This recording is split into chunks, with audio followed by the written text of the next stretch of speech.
Ladies and gentlemen, my name is Ben, and in this episode of the Smoking Hot Confessions Barbecue Podcast, we're talking with a man who's combined his love of photography with his passion for barbecue and leveraged them to create some very exciting new opportunities.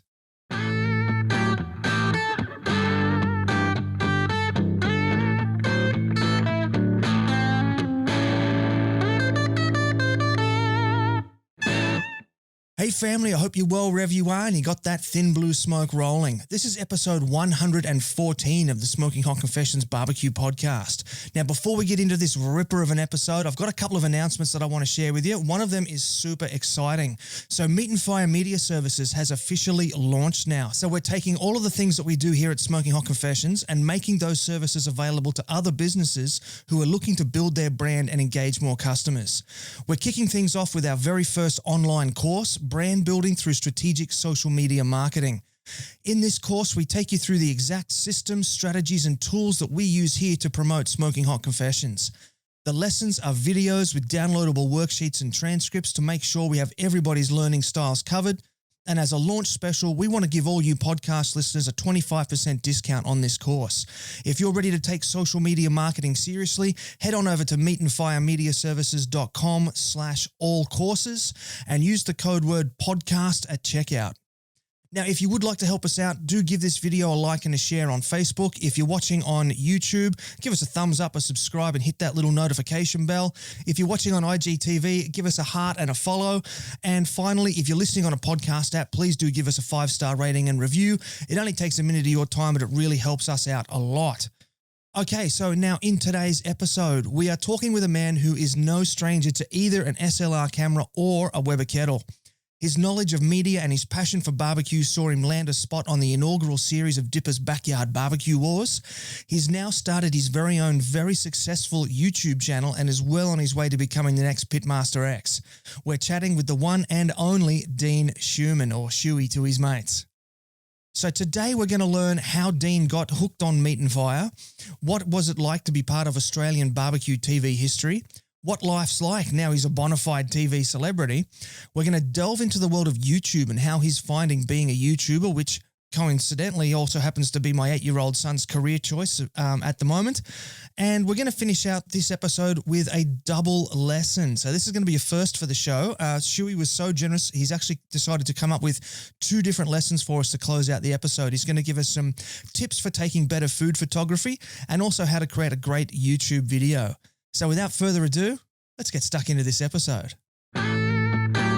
This is the internationally awarded Smoking Hot Confessions Barbecue Podcast with your host, Ben Arnott. How long's it been since your last confession? So Shuey, mate, welcome to the confessional and thank you for joining me today. Thanks for having me, Ben. Mate, it is an absolute honour to have you here. You have done quite a lot for the barbecue scene, particularly down in your way there.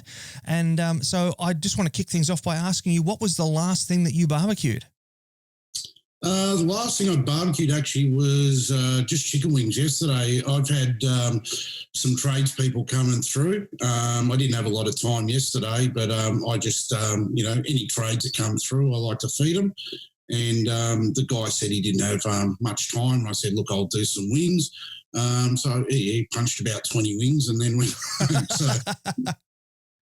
So let's start things off at the start. Where did your barbecue journey start? How did you get into cooking the meat on the fire? I moved out of home fairly early. I was 16. And obviously I was the first of my mates to move out of home, so my house sort of became a party house. And the house I first moved into probably wasn't the best and the oven didn't work. So barbecue. Look, we'd gone away, like as a kid I grew up, we'd go away for family holidays and we had one of those round flat top gases. And my introduction to barbecue was Dad would burn everything. And I'd watch everyone at the caravan park having spit roasts and all these I go, it's got to be better than this. So, yeah, when I was 16, that's when I got my first barbecue. Mates used to come over and it just sort of snowballed from there. So that little round flat burner gas thing, that wasn't a little bright orange jumbuck by any chance? Certainly was. That was my first barbecue as well. Yep.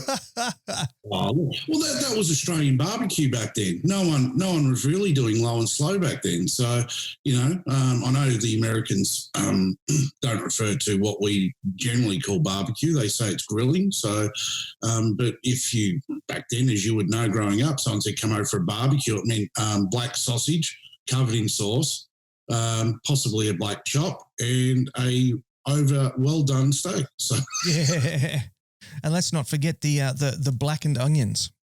Oh, blackened onions and the potato salad that Mum would always make. Yeah. So how did you find cooking on that little orange jumbuck there? Mine was it was a workhorse. We would throw university parties, and I'd start cooking at 6 p.m. and finish cooking at about midnight. Run through about 2 of those little camping gas bottle size things, and we'd end up cooking for 20, 25 people, but it'd take me all night.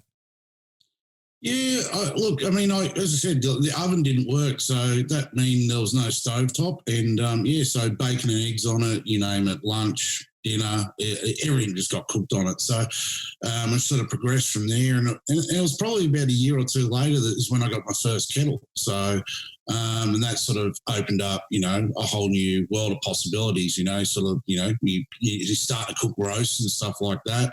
My mum was a cook, so I sort of knew how to cook food anyway, and it just progressed from there. So. Yeah, right. Now, it's interesting that you say that you moved there into a Weber Kettle, because I can see just in your background there, you've got like a little collection of little Weber statues above I'm guessing it's your right shoulder there. Little ones, yeah. Just above a giant collection of cameras. So let's talk about the Weber Kettles first. I'm assuming that your favourite barbecue then is a Weber Kettle? All right, well, look, I mean, obviously I'm in my study, and those are little miniature ones. I used to have about 7 full-size ones in the study, and the wife sort of said, look, I'm pretty lenient, but it's an open study, so as people come through the house, they sort of saw all these Webers. There is still one. Oh, beautiful. One. There it is. So that's an unused one. Just, with my signature hats with the Australian flag on them. The other ones all got relegated. I've got 2 garages and a bigger al fresco now. So, and I've got, I think most people have seen the odd photo on Facebook, and I've got this, what they call the corral down the backyard, but I call it the naughty corner. I've got around about 50 Webers. 50? Yeah. Wow. And are they all kettles, or have you got like a mix of Smoky Joes and Smoky Mountains and Go Anywheres and all the rest of them? Yeah, all a matter of different sizes and shapes, So I've got a few Go Anywheres. I've got the small Smoky Joes, the larger Smokies, and I've got some of the Bullets. I haven't got a small one. So if anyone's got one, I want to pass it on. Just don't tell the wife. And most of them are the 22-inch kettle. And I recently, well, it was last year, through another, as we like to call them, grill fellas, through Weber. He reached out. He'd got his hands on my birth year one, 1972 Copper Mist Imperial Sequoia. So it's actually, they're like a wooden cart, hard to get, expensive. He passed that on to me. It's currently half restored. Now with the big pergola area, I'll get it done. But so that's my, I can't wait to get cooking on that one, my birth year one. And they're hard to get. It's okay for the guys that are about 20. It's easy for them to get a birth year one, but us older blokes, it's a little bit more hunting down. Yeah. So is that the oldest one that you've got then? Yeah, that is the oldest one. Yeah. I mean, it's probably in the last, say, 5 or 6 years, the prices have skyrocketed, like anything collectible. And I do have a few different other collections of stuff, but you'll find that people jump on the bandwagon thinking they're on a gold mine. So Webers that we used to pick up off, Gumtree or side of the road for nothing, you get them for $5-10, whereas those ones now are selling for $100 to $200 because someone puts an ad up and it's a $50 Weber. It used to sit there for months and you could just go, look, I'll give you $20 for it. Whereas now they put an ad up for a Weber for $50. Within a minute, they've had 200 messages, and people are offering $200, $300, $400. Yeah. So, and then there becomes a lot of in-house fighting, people saying, they should stick to the price they wanted to sell it. And I'm like, look, if you auctioned your house and the real estate said you were going to get $500,000 and they started bidding over that, you would come in and go, hey, guys, you're being a bit silly here. I don't like people that undermine when a deal's done and then they sort of say, hey, I don't care, I want to, offer you more. But, it's just too hard to get the older ones now. I mean, you've got to be really lucky. So I don't really chase them anymore. I've turned off all notifications off Marketplace and Gumtree. It's just not worth it. Yeah. I think the last one I got was I picked up a 1997 model, so not that old, and just a plain black one, nothing fancy. It was a one-touch gold with a cover and the hinged grates and the charcoal baskets and a Weber cookbook for $20. Yeah, and it was about 2 months later, I thought, I should have a look for another one, and they were $200, $250.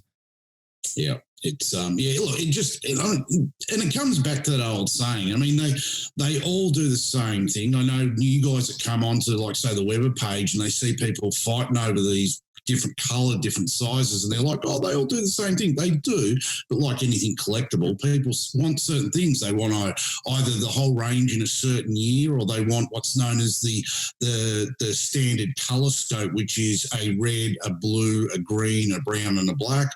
I myself just sort of like them all. You're like a chipmunk gathering the Brazil nuts and putting them down inside the tree. Yeah, interesting. So, when you are looking to collect a Weber Kettle, then what are you looking for? Either something better than the one I've got, like most things collectible. So, like, if I've got most people that don't collect and don't know, generally on the top vent you'll see a stamp. That'll sort of denote how old it is. So let's just say I've got a H-coated Weber, and I go, right, I've got one that's got a few bits of enamel missing and so forth, and I see a better one. As a collector, I'm going to try and get that better one, and then I'll move on that other one that I had that's missing a few pieces. Or if there's one there that, you want that colour and you just don't have it. Like the GAs, the go anywheres, man. The coloured ones of those are $1,000 at the moment, Yeah, that's ridiculous. Oh, it is. And the thing is again, no one wanted them. Like, it was like, it's progressive. It's funny. You just sort of like anything collectible, you see this wave of 6 months of everyone trying to get a certain thing. 3 years ago, everyone wanted a blue Weber, as good as you could get one. They're still sought after, but right now it's those coloured GAs, and then like last year it was the smaller kettle, the 47 centimetre ones. Everyone wanted them in colours. Now I'm seeing people selling them in droves because guys have got, they've picked up all these Webers. They think they're sitting on a gold mine, but the prices are dropping, and they've got to move them on because their wives are probably going, stamping their foot, rolling their eyes, saying, you said this was our retirement fund. And guys going, better get rid of them. So, yeah, interesting. I remember seeing there was a fella down in South Australia who was actually offering a service where he would pick up brand new go anywheres, and he was re-enameling them in all the in all the popular colours and selling them for about half the price of the ones that everyone's fighting over. So I don't know if he's still doing it, but I thought that was an interesting idea at the time, sort of capitalising on an opportunity. Yeah, I think he is. I think he missed the mark because I think he thought everyone wanted that. And obviously a collector doesn't. Like, you want to, half of it's the chase, finding it, some of the stories, some of the guys, they've gone into like a little junk shop and they've seen it. There's this coloured Weber, dusty, $10. Or they're a tradie and they've crawled under a house and there's this go anywhere that's been there for 20 years. And they go, oh, what are you doing with that? And they go, you can have it, if you can go in and repaint or re-enamel. I was working with a mob over in Port Melbourne, one of the first companies to re-enamel not Webers, but BBQs. This guy's been in the trade overseas and now over here for like 40 years. And he was just going, look, the cost is going to be through the roof. Like, I wanted an Australian flag one done. And he just goes, look, it is just going to be so expensive. He goes, I'll give you a rough quote of $2,000 to re-enamel a full-size 57 centimetre, because he has to strip it, because he goes, I can't guarantee my enamel is going to stick to the other enamel. And you look at some people go that their Webers have got a crazing or crackling effect because they go, because the charcoal was banked up. It's generally only on the coloured Webers, because they put black on and then they put the colour on. So it's probably not adhered, even in Weber's factory or wherever they're getting it done. I know some black ones have crazed, but, I mean, you don't know what's happened to it. Like, have someone used it as a bonfire pit and just got the temps so hot. But in saying that, they're enamelled at 815 degrees Celsius, so they should be able to take a fair bit of heat. So it's fairly an anomaly or a badly abused Weber that's going to get that hazing. But yeah, I definitely wouldn't bother buying a $500 or $600 GA that someone's re-enamelled, because I don't know what process they went through. And realistically, I could just get some heat-proof paint if I really want to change the colour of the outside and just touch it up every time I scratch it. So, yeah. Good point. Good point. So of that 50, then what would be your favourite? Is it that birth year Sequoia? It will be when I finish restoring it. It's currently in pieces over my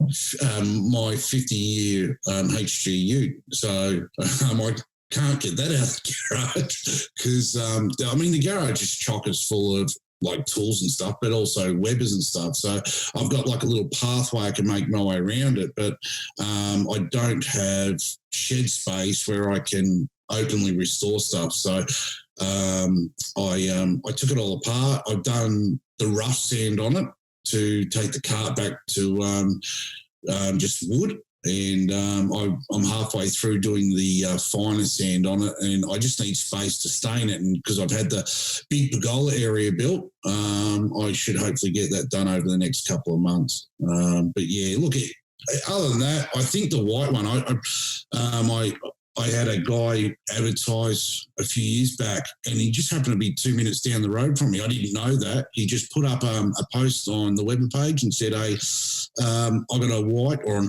ivory Weber, put a photo up, had a few little dings on it. He said, what's a decent price? I want to let it go. I just messaged the guy and I said, look, currently the blues and reds and all that are fetching anywhere from $2 to $350. I'll be honest, it's a white one. I just don't see anyone using a white one here in Australia. I'll offer you $350, $400. What do you want? And he said, how about you come and have a look? And I said, yeah, all right. It was 10 o'clock at night. It was pouring down rain. 2 minutes away. Found out the guy had I think that gastric sleeve operation. Okay, yep. And so he was keeping one, just a standard Weber, and he goes, yes, I got to get rid of it. And I had a look, and it had a couple of dings on it. I said, look, will you take $350 for it? And he goes, yeah. He goes, look, a lot of guys are offering me $100, $200, whatever. He goes, but you actually explained why you're offering it. And I offered, as I said, at the time, the coloured ones were probably really only getting about $300, and that was in perfect condition. But I said, look, even though it's got a couple of dings, I'll offer you a bit more because I just don't see white ones. So I think most people consider that I had the first white one, although it's not a new one. He got it off a guy from the UK, brand new. The guy came over here.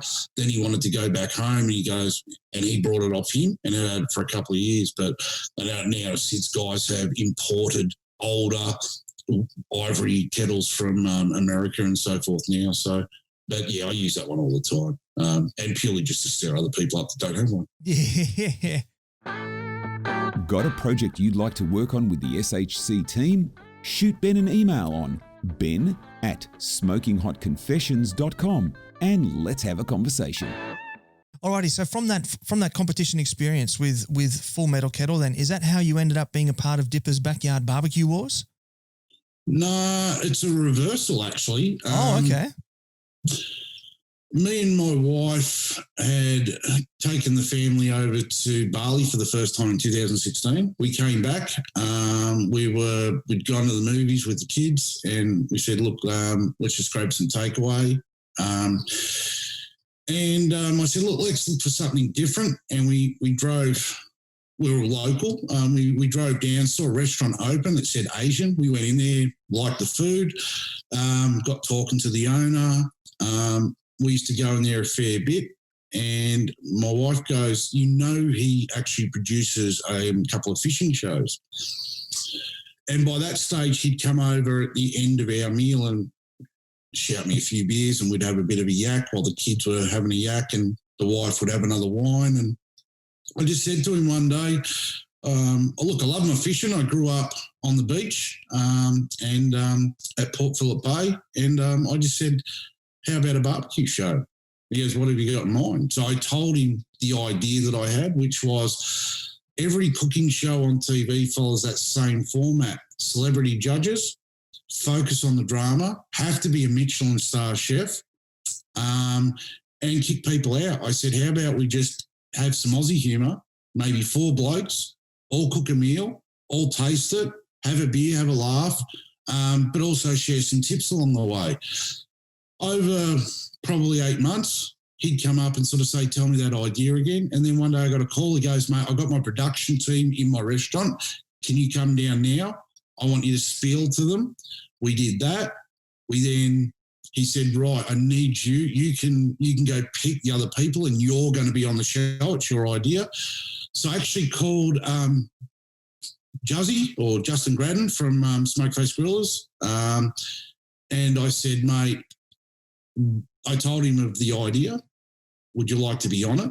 And he goes, yep. From there, he said, who else have you got? And I said, look, I haven't. I go, look, I just know you and your products. Obviously, I don't know if most people would know, but Juzzy makes the offset plates and that for the Webers. So I definitely knew of him. And he was always come across as a decent bloke. And he goes, he actually suggested Dan Barrett, who at the time was the current Australian champion, and Boomer. I must admit, I really wasn't heavy on the Australian Barbecue Alliance page. I saw it was mainly focused to comp, so it really didn't interest me. And I'll be the first time to admit that I didn't really know of Dan or Boomer at that stage, but I met the guys. We got off really well, and at our first meeting, Boomer said, mate, we've got a spot open. Would you like to know what comp's all about? And I said, mate, I'll jump at it. And that happened to be Meat Stock was my first one. And then through that, it was, he just goes, look, do 1 or 2, tell us if you like it. If you like it, you can stay on the team. If not, at least you had the experience. And mate, Meat Stock, I was hooked. And before Meat Stock started, Jay had spoken to me, Jay Beaumont.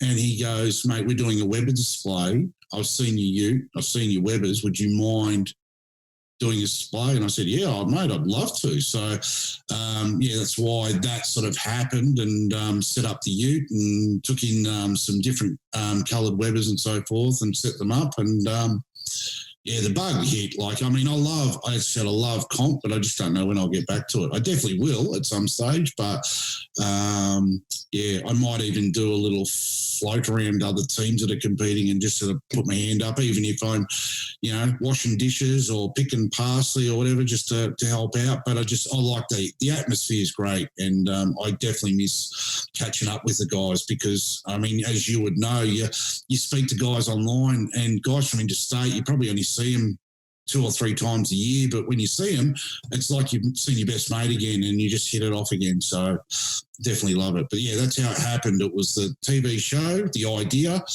and then from that progressed into the competition side of things. Yeah, awesome. And what was the public response to the show like? Absolutely loved it. Look, there was critics. Not everyone's going to be a fan of it. There's always critics, yeah. And you expect that. We went into it knowing that the comp guys mates or not mates would watch it to be very critical. We knew that, and we knew other people would watch it to learn. Other people would watch because they love barbecue. The ratings were great, hence why they offered it a second series. And to my knowledge, it's the only Australian barbecue show to get a series 2. It is. It is.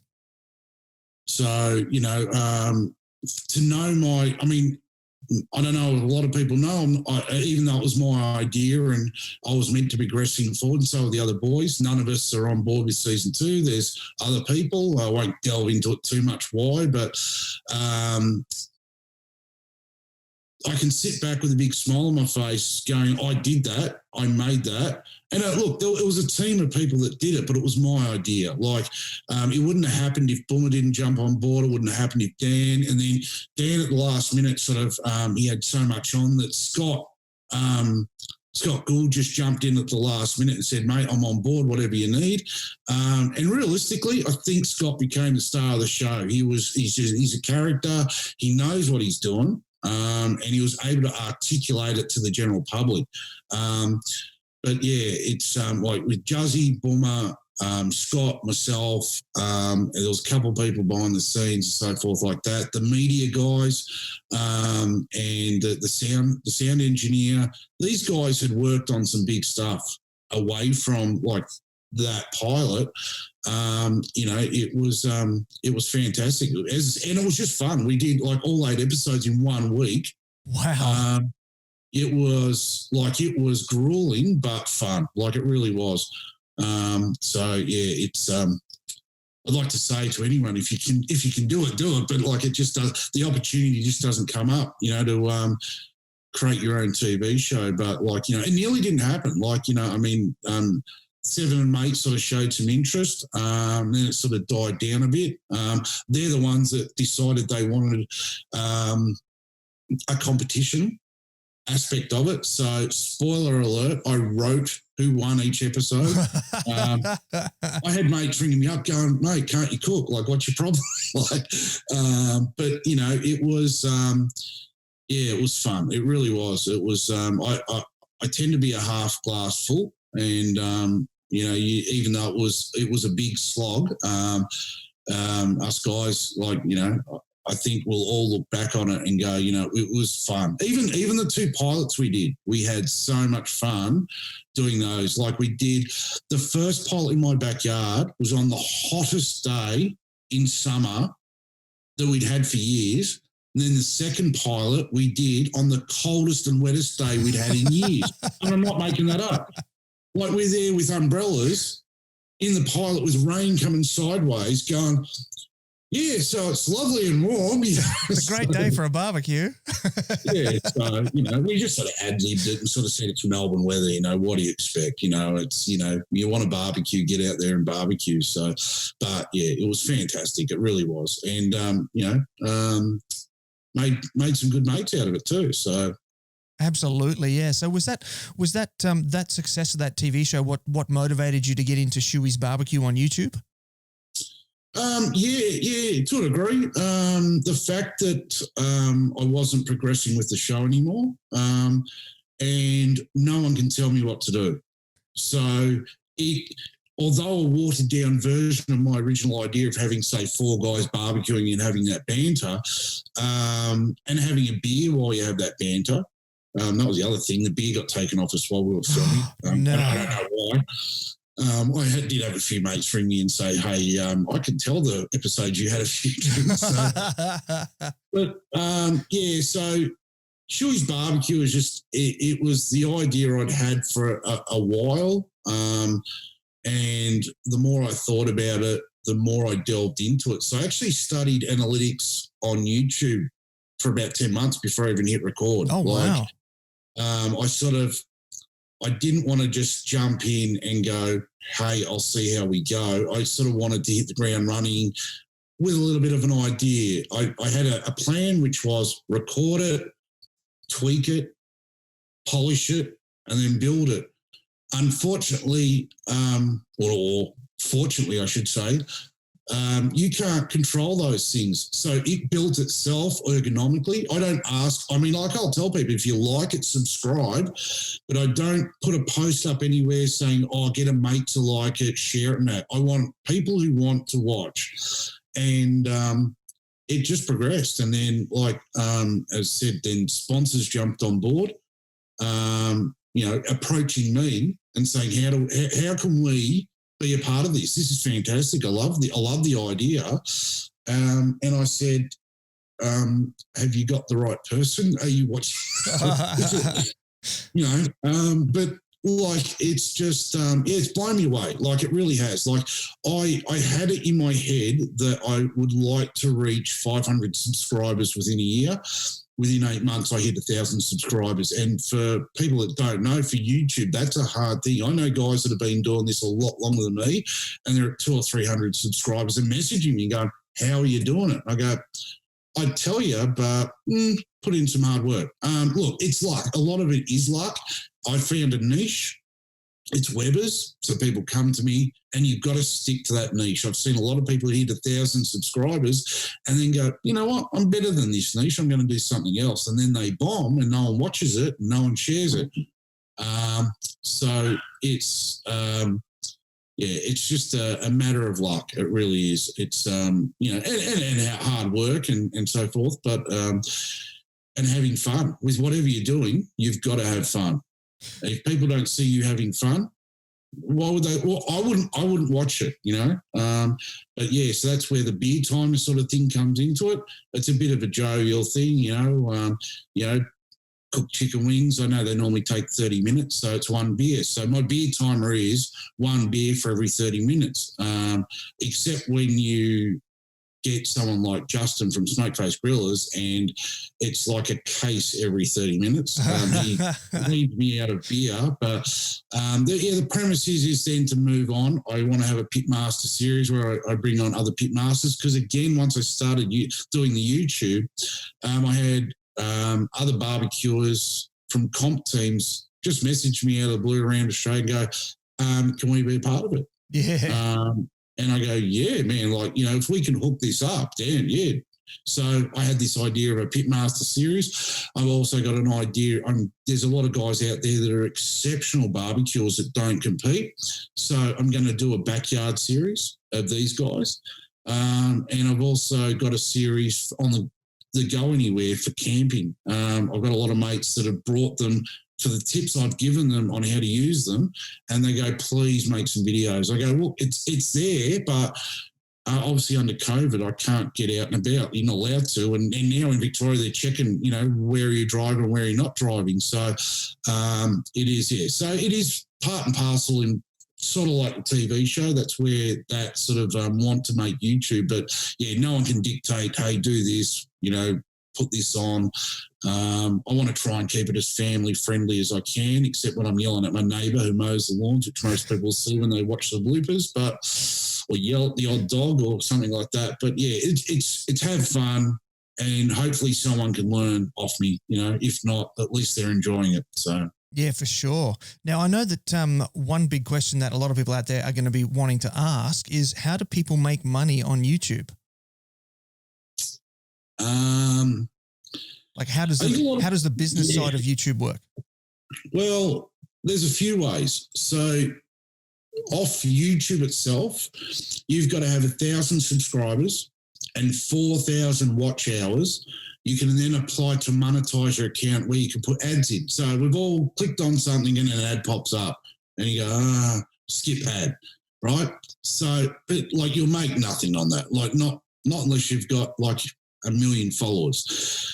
America is a lot more advanced than us there, guys, because they all use Amazon to sell product. So it's called affiliate marketing. So you mentioned Pitmaster X. You go and have a look where it says show more underneath the description of his videos, and there'll be a link of 60 items he's used. Might not even be in that episode, but it'll be a link to Amazon, and he'll get a kickback off that. So I'm in the process of trying to set that up here, some affiliate marketing. The other way is obviously paid promotion, I suppose.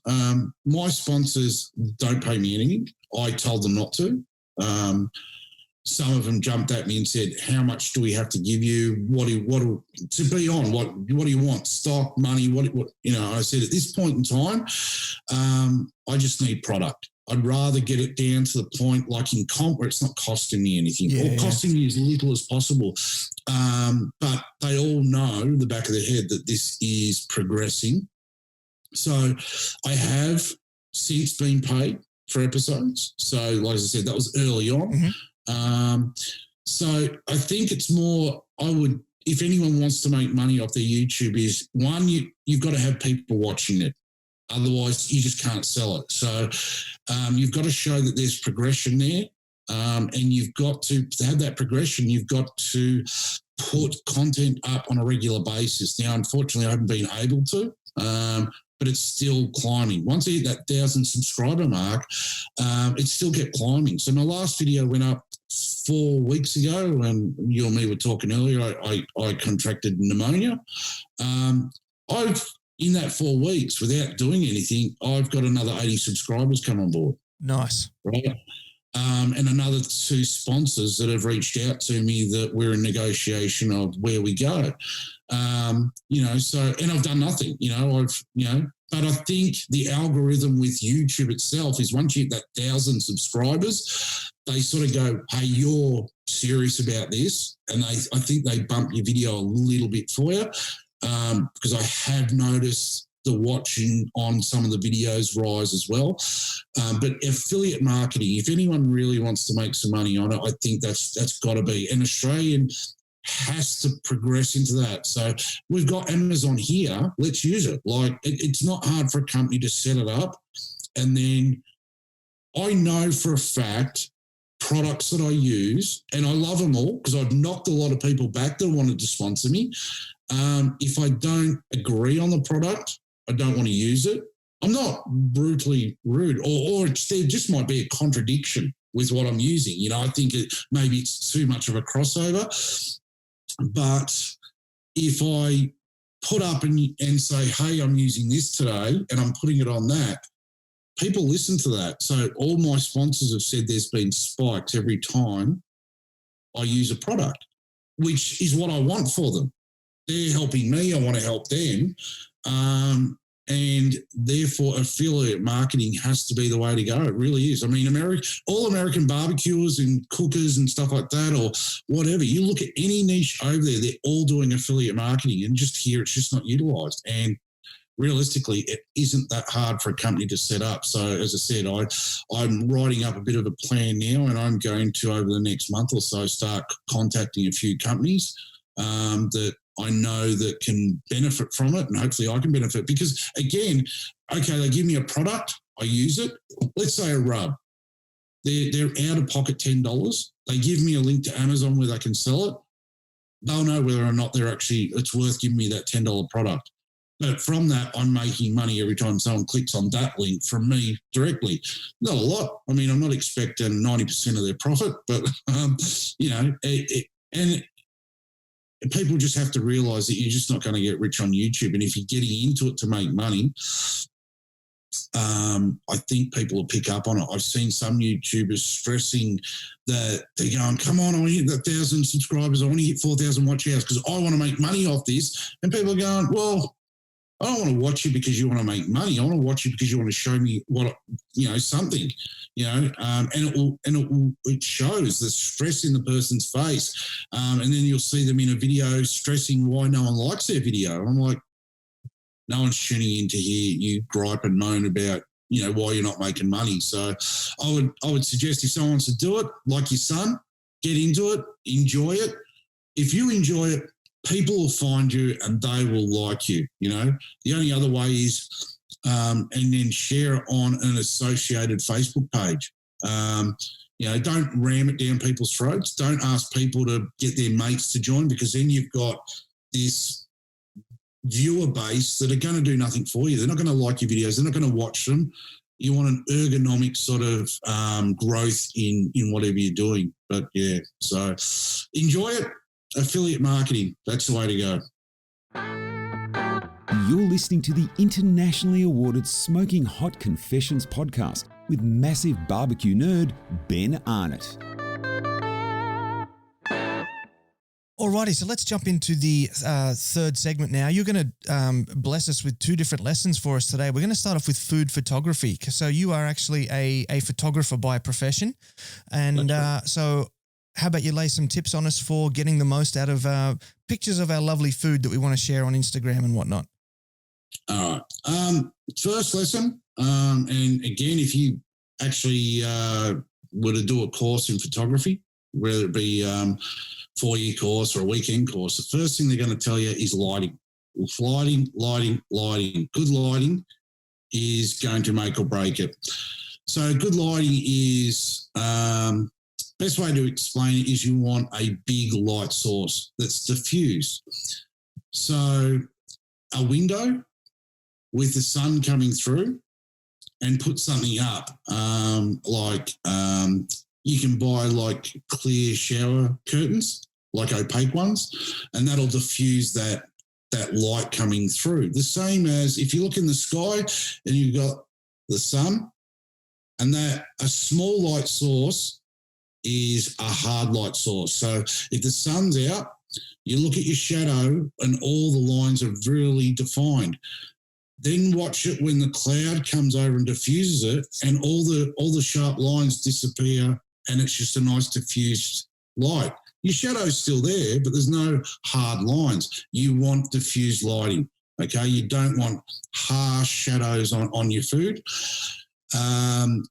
So you realistically need to look at the fact, like, so if you're going to do, let's say, a steak, and you've got your lighting set up. So generally the best way to do most lighting is what's called is Rembrandt lighting. So you just have to go and look at any Rembrandt picture, and effectively it's 45 degrees. So it's 45 degrees off to the side and 45 degrees from the top coming down. And if you look at any Rembrandt picture, you'll see there's a little triangle on every cheek that he painted, because the shadow of the nose and all that, and that's, as I said, 45 degrees. I've actually got a light source up there, my video light source on Rembrandt lighting. It's not doing much for my face. I can't help that, plastic surgery. But that is your go-to sort of lighting that you want. And again, as I said, like if you're using a window for your food and your food's on a table, you're automatically going to get that Rembrandt lighting. So you just have to focus your camera where the sun's now coming down on a 45 degree angle as well. So if your sun's down low and it's coming straight across your food, the top of your food's not going to be lit, The other thing is, if you find you are getting harsh shadows, just grab something white and bounce the light back. So if your light source is on this side, you just put something white here and bounce it back. And that can be a white piece of paper, a white T-shirt, white bit of card. It really doesn't matter. If you want to go out, you can buy some photography stuff and diffusers and stuff like that. You can get cheap ones for $20 or $30 off eBay and that. But as I said, everyone's got bit of white bit of paper, right? Even that, like, look at, you just put it there and it will shine whatever. So you take it away, it creates a shadow, you put it back. And the same is if you find one side's too bright, you put something black there and it will absorb that light. So lighting, that is your key thing.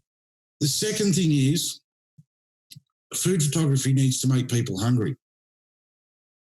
If you don't look at it and go, mate, I want to eat that, I want to lick that screen, I want to eat that, it's like, that's why you just have to look at a Big Mac advertisement. Like we know they don't look like that, but they don't even cook that burger. They draw those grill marks and stuff on, and it's just placed there to make it look really tempting, and they'll spray oil on it or water on it for little drips and stuff like that. That's why you see people do a steak one, they'll cut it and they'll see juice, or they'll do it with the flame. Everyone goes, oh, it's flame grilled. That looks awesome. Burgers, everyone likes to hold the big burger up like that. I can't eat a triple patty burger, but geez, it looks good. And then just have to, beyond that, you have to look at the setup that you're doing. So like, you just have to look at some of my photos. If I'm going to do a before shot, so I'll have let's say steak, I'll go and get some of the pink butcher's paper. I'll rip some off. I'll crease it all up. I'll put that down on the table so you've got that textured sort of look. Then I'll put the two steaks down. Then I'll get the rub. I might sprinkle some of the rub around. I might get one of the knives I'm using, or I might get an old cleaver I've got. I'll put that in shot. I'll even then sometimes get like a couple of beer bottle lids and squeeze them up and put them there, and a beer bottle opener and stuff like that. Just things associated with it. So it's not just a raw piece of meat, which isn't really that appetizing, but a lot of people like to show that first shot and then progress that through to the finished product. Your steak well done, or not well done, but cooked. So it looks good. Grill marks on it. I don't really use my grill grates a lot, but for a photo, I mean, it just looks fantastic. And then cut it open and show that it's, a medium rare or a medium, that pinky hue. And if not, learn how to Photoshop. Look, color and the correction. other thing is, hey? I just said color corrections. Yeah, that's it. And then beyond that, like if you really want to delve into it, I generally clean everything. So, it's just at the back of my head, all the little details. But like when you use editing software, you can take out a little speck here or a little speck there. And the other thing is just thinking of other angles that other guys aren't using. I did a shot of a steak looking up through a Weber. So the steak's there, you see the grill, you see the charcoal. I know that photo, yeah. And people still guess. Would this be the time to now let everyone know how it was done? Yeah, please do. Yeah. It was an old beaten up red Weber, and I took a jigsaw to it and cut a big bloody hole in it. I figured it must have been something like that, because from the angle of it, it looks like you've actually got the camera inside, like yep, and down with the charcoal. I'm sure there's a few melted iPhones out there. But yeah, that's all it was. I mean, it was a really gnarly one that was not worth bringing back. It was a roadside find, and I'm always thinking of different ways and different shots that I can do. And I just went, you know what? I'm going to do this. I did it, posted it up. People love it, shared it around, and it makes other people think, as I said, you try and look for something that someone else hasn't done, find to replicate what other guys have done. I mean, like I wouldn't be the first person that did a shot from underneath of anything, but as a steak getting cooked in a Weber and you see the charcoal, I've not seen one done like that. So, it's just trying to think of, and not everyone's creative in that way, but you learn by watching other people, and then just try and think and be a bit creative. So get the shot that you want, the one that's in your head. You should already know what you want, and then have a bit of a play with it before your food goes cold or your family starts yelling at you and say, can we eat yet? So I've got pretty quick at taking photos, obviously, because I am a qualified photographer. So I think most people you get some, or not most, but you get some people saying, I don't know how you guys get photos, the food gets eaten so quick. But my kids know not to put their fingers near my food. Yeah. I think I've met them. The oldest one's got about two fingers missing, don't they? Or yes, he does. So those tips for photography, then, do they carry over into when you're shooting your YouTube videos? They do. I mean, you've got to have good lighting, and unfortunately, like where I was positioned working or trying to do the YouTube under my existing alfresco, and the lighting wasn't great, and the cameras I'm using to film are my DSLRs. Now they're professional for photography and they have a video function, but their main aim isn't video. So they take a little bit more reworking, and they don't have autofocus. And so, yeah, it was a bit off. I've since upgraded the lighting. This would be one of the lighting. So, yeah, I spent quite a lot of money knowing that I was going forward in lockdown, and that, I sort of was building effectively a YouTube set. And was thankful enough that my wife was happy that I'd spend about 10 grand on equipment and a YouTube set. Wow. I mean, look, it's a pergola, which we always plan to put in, but like that includes the pergola. It does include the pergola. I thought you meant you spent 10 grand just on lights and cameras. I was like, ooh. Look, the cameras I'm going to keep using for now. But yeah, I upgraded the audio to Rode wireless mics and the lighting as well. So I've spent about 2 grand on gear just recently. But yeah, about 8 grand on doing the pergola, and then I probably got about another grand in putting the set up and some lighting and stuff like that. But yeah, like to do YouTube or any sort of video, it's a slightly different process. Have a script. You just need a script, because I had a script for every video, but the first few, like sort of, I wanted to be around that 10-minute mark. I wanted guys to be able to watch it at work during the lunch break, but still be able to talk to their workmates. But they're blowing out to like nearly 30 minutes. And I think some did actually get to 30 minutes. And so, as I said before, it was record, tweak it. So I've tweaked my script. I've actually got it down to about 7 minutes now, which is, I wanted a little bit longer. And I said, I want to be at that 10-minute mark for my videos. I reckon that's the sweet spot. And so, yeah, have a script.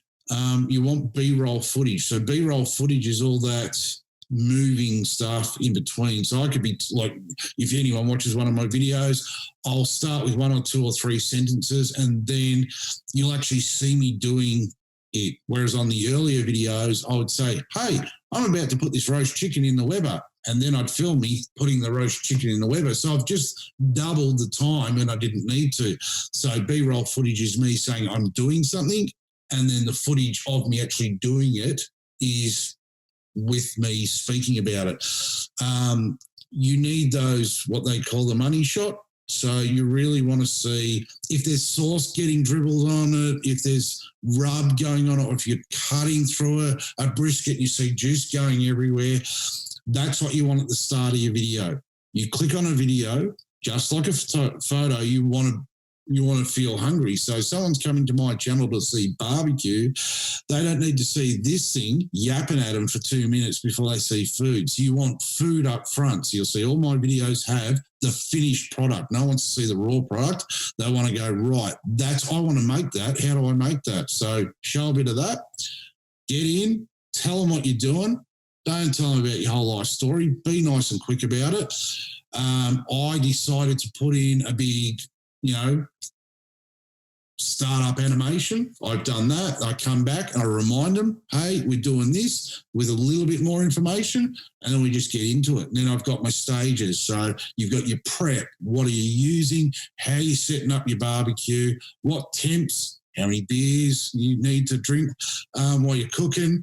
All the way down to the taste test. And then, as everyone, I grew up in the 80s watching movies where bloopers were at the end of most of the movies. Hence why I've kept the bloopers in there. And it sort of shows that not everything goes to plan, which it can't. Like it's, I'm not a professional. I'm not trying to be. I'm trying to have a bit of fun. Look, it is a slightly different process. But again, in saying that, you still need good lighting, which now I have.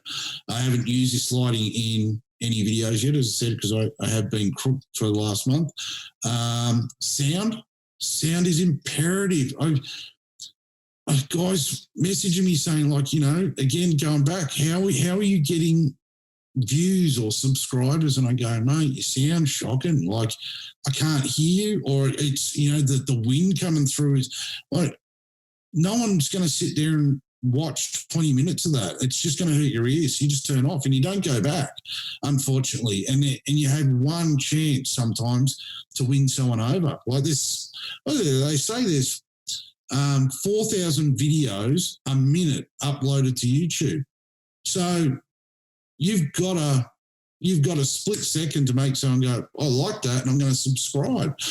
But yeah, and then you've actually got to, and it's tiring, but you've got to interact with every one of those subscribers. So if they ask you a question, answer it. Like, I love doing it, but it's time consuming. So I've got to allow time. So I've now made myself a bit of a schedule where I'm going to allow 2 days a week to film, 2 days a week to edit those footages, those videos, and 1 day to do the social media. Now, I might not do it all in the 1 day. I might spread that over those 5 days, and I know I can edit and film a lot quicker, but I also tend to underestimate how much time I need and then really start running around. But I can really film in a day and a half and edit in about a half a day to a day, depending on the B-roll footage that goes in, and then obviously make the animations and stuff like that I want to put in,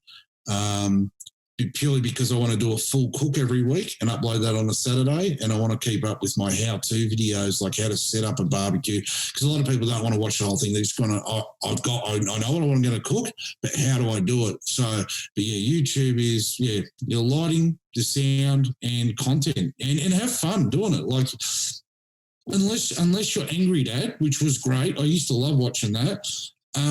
But the boys themselves had fun doing it. So it still comes onto it. You've got to have fun doing it. And if you're not, people are going to pick up on it and they go, geez, this guy's a bit moody, it's all right to be moody if something goes wrong, but generally show that you're having fun in something you're doing.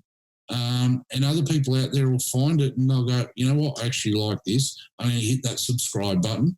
I'm going to like it. I'm going to share his video. I'm going to comment. And you know what?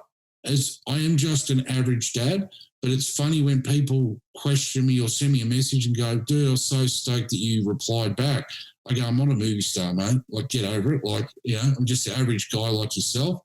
I've just been cooking on these things for 30 years. That's it. So hopefully you can learn something off me, and hopefully you'll then show me something, that I've not thought of. So.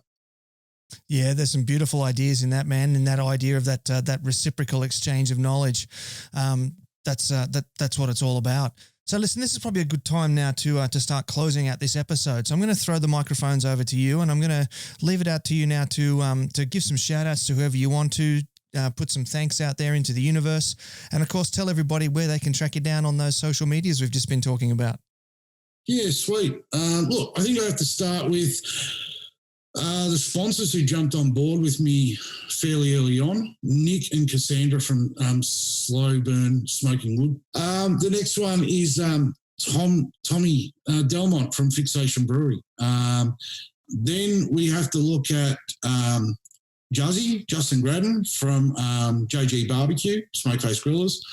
And then beyond that, like, you've got Duchess of Pork, who sell rubs and smokers and sauces. Dan Barrett, he's a mate now. I think a lot of people have seen that I just constantly flog 4 monkeys. Beyond that, I just have to thank the family. They put up with a lot, like, the stress of the TV show when I was doing competition, like the wife. We got 4 kids.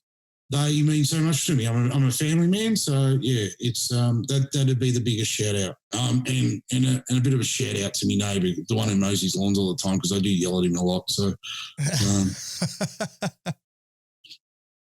yeah, fair enough. I've seen them in the blooper reel. Well, thanks very much for your time today, Dean. It's been great to have you on the show, and I really hope that you're up to this is day 109 in lockdown. You said you've just gone into another 6 weeks, so we're probably not going to see you till you're over the 200-day mark. And mate, if I see you talking to a volleyball, we're going to have a conversation, an intervention. Look, Dean, thanks very much for your time, and thanks for coming on board, and best of luck with the rest of your lockdown. Thank you very much, Ben. It's been a pleasure, and I really appreciate you reaching out. And And there you have it, family. That was Dean Schumann, aka Schuey to his friends, from Schuey's BBQ. What a generous guy. We learned about his love of photography and barbecue, his time on national television, and he was incredibly generous by not giving us one but two lessons in not only how to take better food pics, but also how to shoot a great barbecue video for YouTube. I have a funny feeling we're going to see several more barbecue YouTube channels popping up in the very near future. So before we go, just take a minute and give this video a like and a share on Facebook, a thumbs up, subscribe and hit the bell on YouTube, a heart and a follow on Instagram TV, and a 5-star rating review on your podcast app. It lets our robot overlords know that you like this show and they should show it to other people who might like it too, which really helps us out as well. And just head over to meatandfiremediaservices.com and check out what we're doing over there. We've got some good stuff coming up. And so that's all we have time for today. So until next time, take care of each other and keep on queuing. Thanks for listening to the Smoking Hot Confessions podcast. Head on over to smokinghotconfessions.com for recipes, tips, and Ben's own confessions.